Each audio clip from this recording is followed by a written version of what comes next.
This is a video review of the UNIROI UC305 DC switching power supply.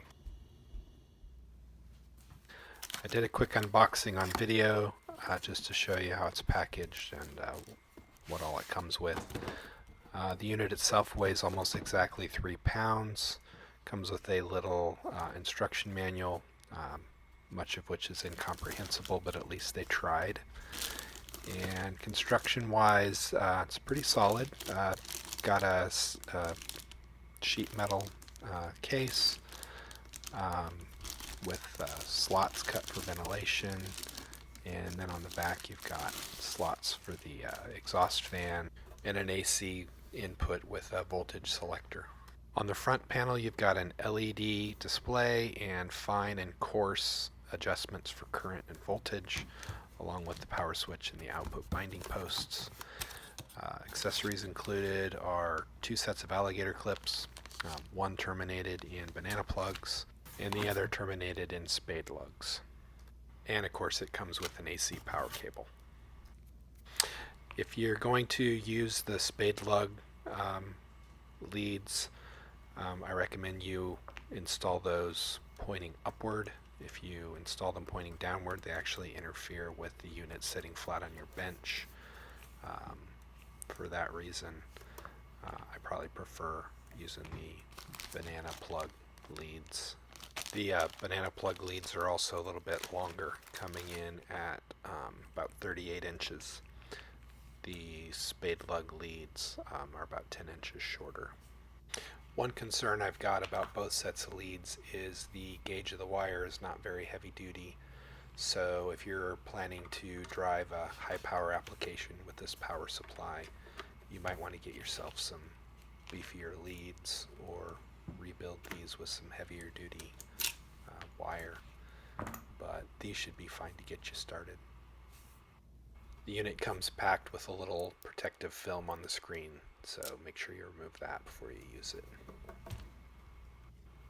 So I thought I'd show you some tests hooked up to my multimeter to get some idea of how accurate the thing is, or at least how consistent it is with my multimeter, and also to give you some idea how the fine adjustments for current and voltage work throughout the range that the unit puts out, which is 0 to 30 volts for voltage and 0 to 5 amps for current. So the unit seems to be calibrated pretty well. I didn't really have any issues, at least for my purposes, with the voltage settings being off of what my multimeter's reading. One thing to notice here as I go through the range using the coarse knob on top, I'm then moving down to the fine knob and moving it all the way through its range. And so what you'll notice if you watch what's going on the multimeter is that when your voltage is set to some of the lower ranges, like around 3 volts, the fine knob represents a range of just a couple tenths of a volt.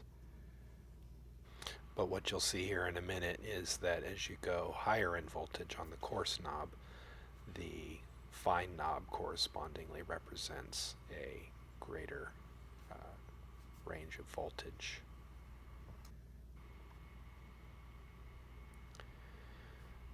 So in terms of the tactile feedback on the knobs, it's pretty good. They're damped. They sort of give you a little bit of resistance when you turn them.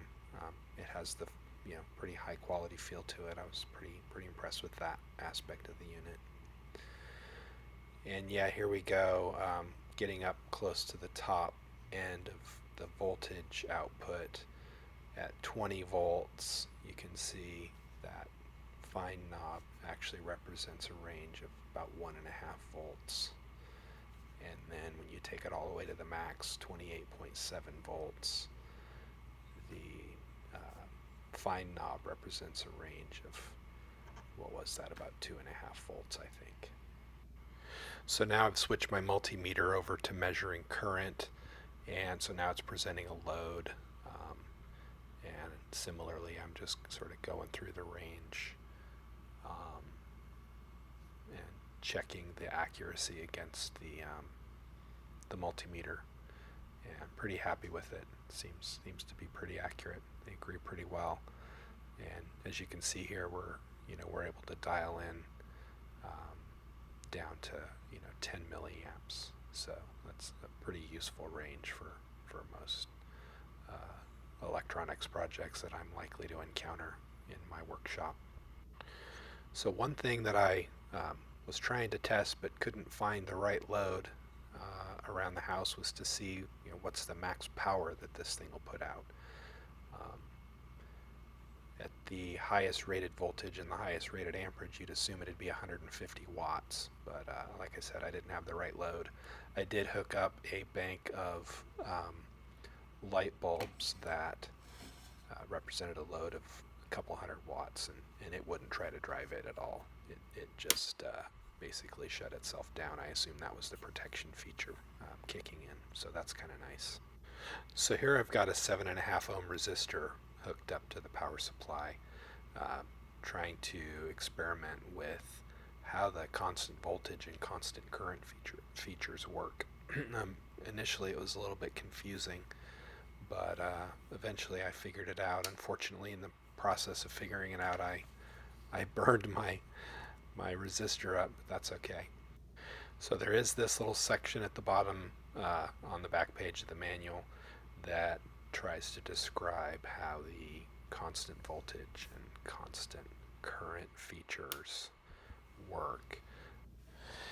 I mean, I kind of find it a little confusing and hard to describe, but I mean, essentially, you're going to present a load to the power supply that implies a certain resistance, and then of course everything has to follow Ohm's law. So you've got your voltage knob set to a particular voltage, and you've got your current knob set to a particular amperage, and those may not correspond together as a pair to the load that you've got attached to the power supply. And so what the power supply is going to do is it's going to pick the more conservative of the two values and use that as the actual value being delivered, and it's going to let the other value float up or down to satisfy Ohm's law.